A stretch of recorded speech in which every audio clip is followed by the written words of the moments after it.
Welcome to the Zacks Roundtable Review, a discussion of current events affecting investors as well as other topics of financial interest, featuring the analysts and editors of Zacks.com. The impact of Dubai's credit problems on the U.S. stock market and revising the recovery. That's what this week's panelists will give their opinions on. And we have market technician Kevin Matris with us at this installment of the Roundtable, as always, as are Tracy Reinick and Bill Wilton, stock analysts from Zacks.com. Now, they're not always here. So we've got a whole, almost a whole new cast assembled here. And you're sitting in the wrong seat. See, that's what threw me, is you sitting in the wrong seat. Since a lot of us were off for the Thanksgiving holiday last week, and we're recording this on the 30th of November, by the way. That may come in handy if you're trying to kind of see where this all falls in relation to the calendar. Stock market a little bit roiled in the wake of news coming out of Dubai that they may have some problems with their servicing their debt, paying off their debt. So far, from a chartist point of view, Kevin, how has this impacted the technicals in the market? Any? You know, I haven't seen any technical damage to the indices, nor to any of my holdings. You know, I really do believe that Dubai's problems are probably going to be more regional and specific to their issues rather than being endemic to anything else. So I do think the market did have an impact. You saw that happen last week, but you saw the market quickly come off the lows. The market is kind of holding firm right now. I do think some traders are using this as an opportunity to pull profits and lighten up for the end of the year, but I think when everything is said and done, this will probably be contained to more of a regional, localized thing that is more specific to Dubai's situation than the rest of the credit markets. Bill, Dubai borrowed billions of dollars over the last several years to fuel a huge construction boom in that part of the world. Since the news came out last week, the United Arab Emirates, the Federation of 7 Emirates, which include Dubai, said that they're going to create an emergency liquidity facility to help prevent the city-state from defaulting on its debts. What do you think here? Well, I mean, obviously with the extra liquidity, that's going to, provide them, with the ability, like Kevin said, to keep it localized so it doesn't spread to a lot of other regions. You mentioned that they were undertaking some massive construction projects. I don't think anyone really thought that was going to continue on for much longer because they've been growing at such a rapid pace, trying to make themselves into, an international tourist destination. It's almost like the world's version of Las Vegas there.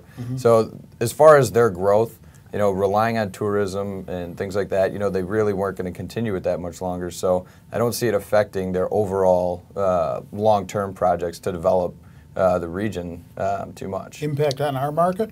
I don't really think it's going to do much. Like Kevin said, it's probably going to be limited to a localized problem, but it does show, you saw the world's reaction to it. Unfortunately, the U.S. markets were closed, so we saw a nice swing, actually a bad swing on Friday. Short session.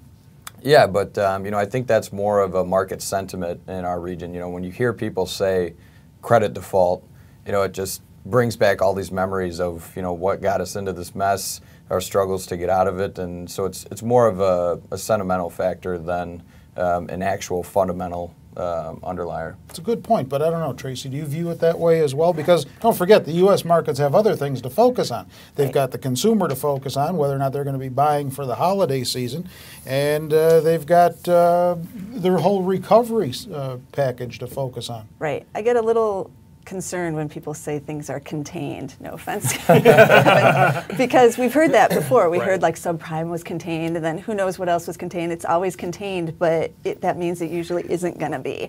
So I don't know. It's too early to tell, but to me it's kind of a little bit of the canary in the coal mine thing out there, because it's telling us that we're still having problems with the underlying debt issues and refinancing. And yes, they overdeveloped and all of that, but and it's only 60 billion, but what else is going on out there? Who else is going to have these same default issues?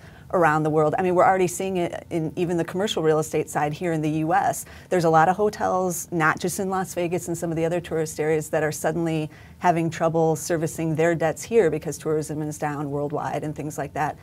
How will that spread out? We don't yet know. So, according to published reports that I've read, New York-based Citigroup could have the largest exposure as far as default risk is concerned. That may cause, analysts are saying, a ripple effect through the banking sector. Right. As if the banking sector and the financials didn't have enough problems. Well, that's also the issue. I mean, people can say, oh, it's only $60 billion, but certain banks are, if you're on the hook for 5 or 10 billion of it or whatever it is, that's billions that they don't need right now, given how fragile they are, to be on the hook for. It's only like another nail in the coffin that they're going to have to try to make up somewhere or write off. So, these are like little stabbings at what's been going on with the recovery, which has been recovering, but this, to me, is somewhat of a setback. All right, we're going to get to that recovery issue in just a minute, but I want to ask you, Kevin, is this a buying opportunity? Because there are some people who seem to feel that this could be a buying opportunity.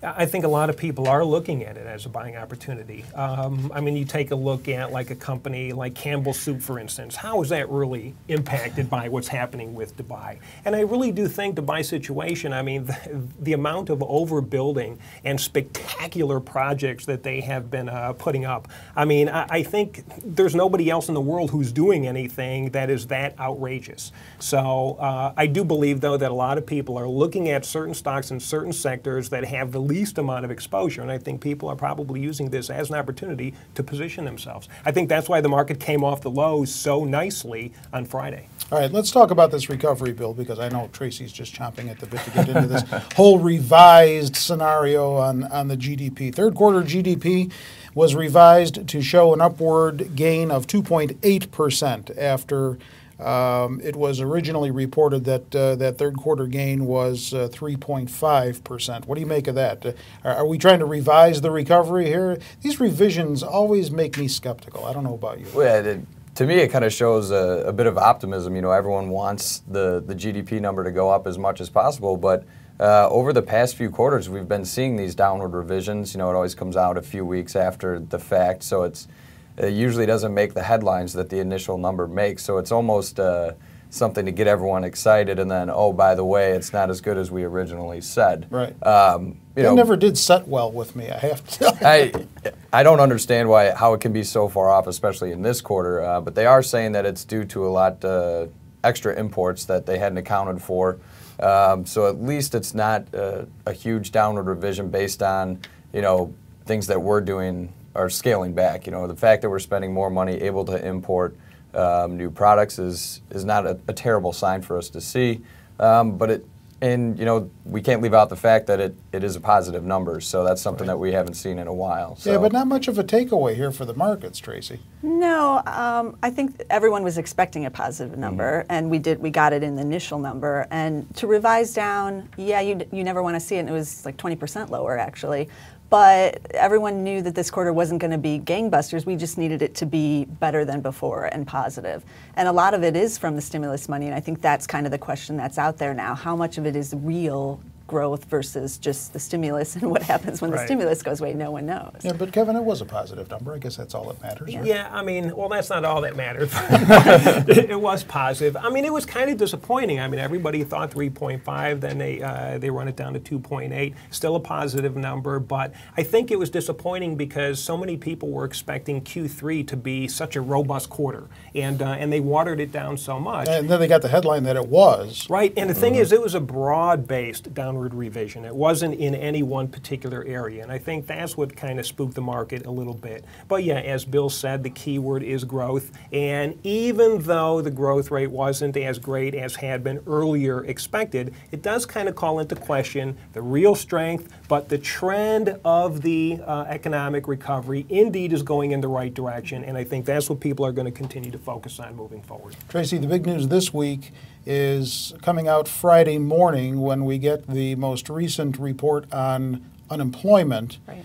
But last week we got the most recent report on jobless claims falling to a 14-month low. Right. That seemed to be some good news that hit the markets. It was. It was although definitely. it was kind of muted by the other news that came out afterward. Right. Part of that why it might not have got the play it did was because the timing. Some people believe that employers didn't want to lay off the week before Thanksgiving, a major holiday. So they do it at Christmas, right? Right, right. But I still think everyone, it's still moving in the right direction, and we know we were going to go under the 500,000 claims. If it wasn't last week, it's going to be very soon. So that was kind of expected because the job market is improving, at least in the job losses aspect of it. And coming this Friday, I think we'll see another improvement versus what we had a month ago, for sure. I don't think we're going to be in the green yet, but every month we're getting closer to actually creating the jobs. And as Kevin just said, that is moving in the right direction. Bill, you think we're going to continue to see that ratcheting down, that systematic lowering of these initial claims, or is that something that can't last?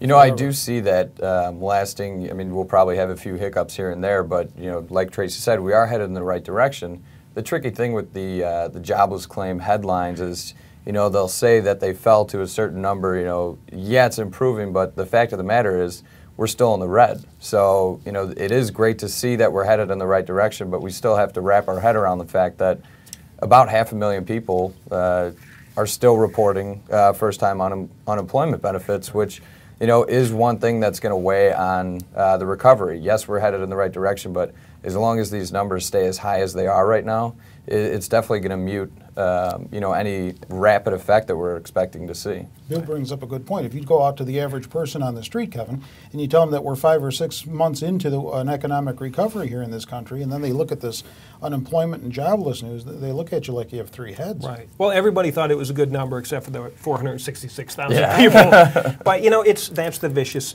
cycle, because you have GDP being lowered, which probably portends maybe slower job growth. And if you have slower job growth, that's going to impact GDP. So that is where this concern comes from. But again, as we all concur, all of the economic reports that we are seeing, including jobless claims and all of this stuff, they are finally heading in the right direction. And unemployment will eventually start to improve, and we should be able to move forward to better things. All right, we're going to keep an eye on this vicious cycle for you, with you. In the meantime, in between these roundtables, keep an eye on Zacks.com's homepage for updated commentary on these and other issues. With everyone here, I'm Terry Ruffalo.